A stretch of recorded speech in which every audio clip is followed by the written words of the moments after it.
Hello everybody and welcome. I hope you're doing well, and this is going to be a tarot reading for the second week of November. We're going to see what messages will want to come through. This is going to be a channeled message, so I'm just going to pull some cards and see what comes through, okay?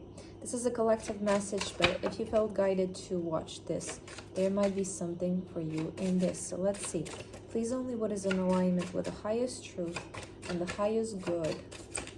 What messages want to come through for the second week of November? We have the Empress in reverse. We have the Six of Pentacles in reverse.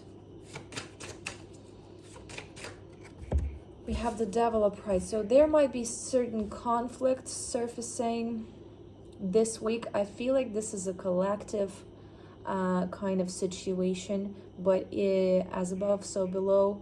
Everything is fractal, so what we can experience in the collective, we can as well experience in our personal life, just in a different form. But it feels like there's going to be some deep conflicts, and it truly feels like a conflict between the masculine and the feminine that's going to surface this week.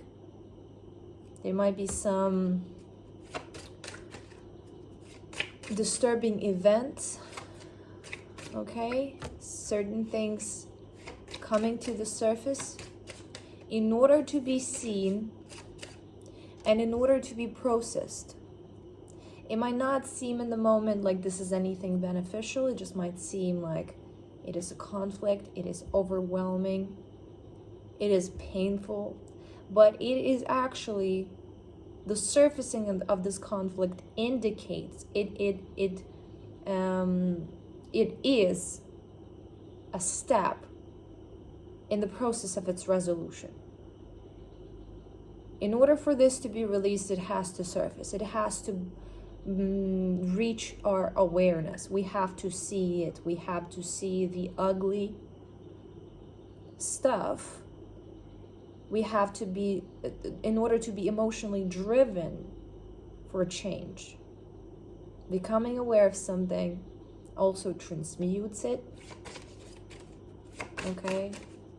So although this might not be something pleasant, for example, just an example, there is a lot of people trafficked. There is the big, huge problem of sex trafficking and all kinds of stuff, okay? And a lot of it is under covers. A lot of it is something the majority of population is unaware of. They do not know about it. They do not think about it. And thinking about it and learning about it is just heartbreaking. It is terrifying, but it is only by bringing it into your conscious awareness that you can be moved to do something about it. If it's unknown, okay, the resolution is not possible. It has to be known. It has to surface. Okay, so this is what I see here. We have the Four of Swords. This is a card of meditation. We also, and kind of waiting, giving yourself time to gather information, as well as Knight of Swords. Please clarify.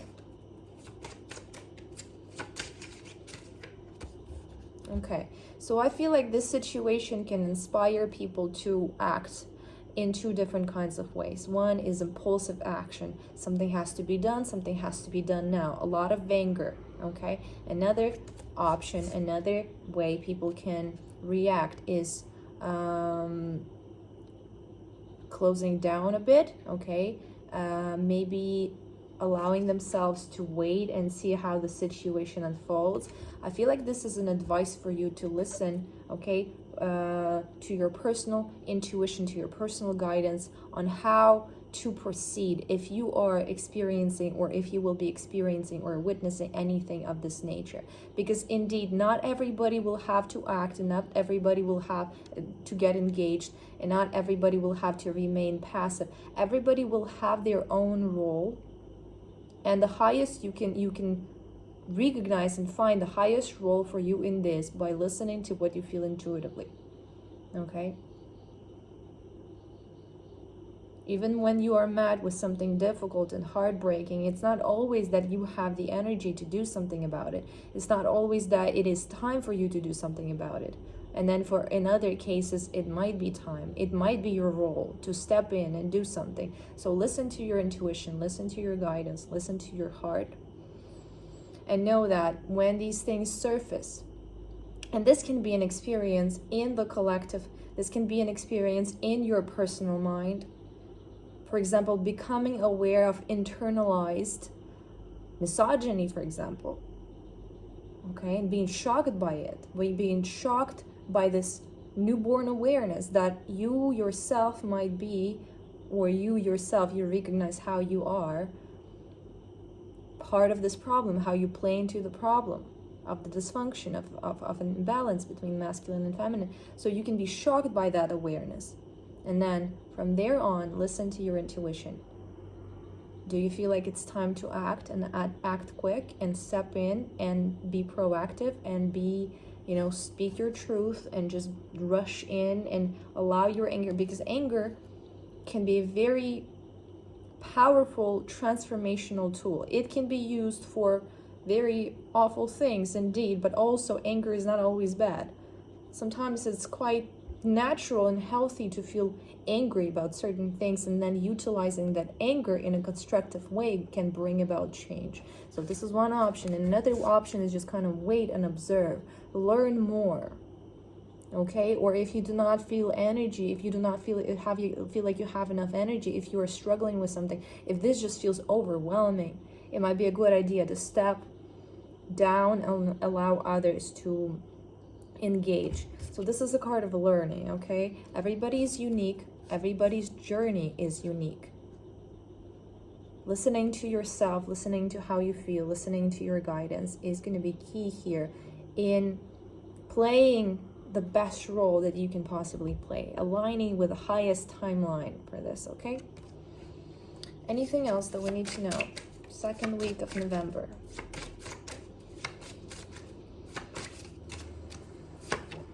We have the Queen of Pentacles upright, we have the Hermit in reverse, we have the Ten of Wands in reverse, we have the King of Cups in reverse, we have the Wheel of Fortune in reverse. Yeah, the what I feel is happening is we are reclaiming in many ways the divine feminine. Okay, we are waking up from a nightmare in many ways, and this process is not easy, it is not smooth, it is not all pleasant, it is not just peaceful. There's a lot of stuff that flies up into the air, that comes to the surface, that boils into the surface to be recognized. There is a lot of these moments of, I'm fed up with this. This cannot be like this. This cannot go on like this. This is unfair. This is not good. This has to change. Okay? The shadow is surfacing in order to be transmuted. Allow it. Okay, we are in the process of transformation. This transformation should not be resisted. It is futile to resist it. In order for things to transform, we need to become aware of them. What has been suppressed has to surface, has to be seen. We have to make decisions, new decisions that feel in alignment with the highest truth and with the highest good for all, okay? So again, I feel like this is a week that's going to bring some conflict on some level. It feels like a conflict between the masculine and the feminine. The reason why it's happening is because the feminine is reclaiming itself and the masculine is transforming in response to that as well. We are seeking to regain balance. This is not a pretty process. Okay, this can be messy, and this can be experienced in the macro scale, in the collective, also in the micro scale, within yourself or within your relationships. Okay, allow yourself to follow your intuition on how to respond to this. Some people will need time and observation and rest, and some people will have to step in, will have to be proactive, will have to play a role. Okay, dear ones, this is what I have for you, and this was a reading for the second week of November. I plan to do this every week. I hope I can do it. I'll do my best to do it, and I invite you, if you like my style, if you like tarot, I invite you to subscribe and come back and keep watching. Thank you so much for being here. I wish you all the very best. I wish you a wonderful week, and I talk to you next week again. Thank you so much. Bye.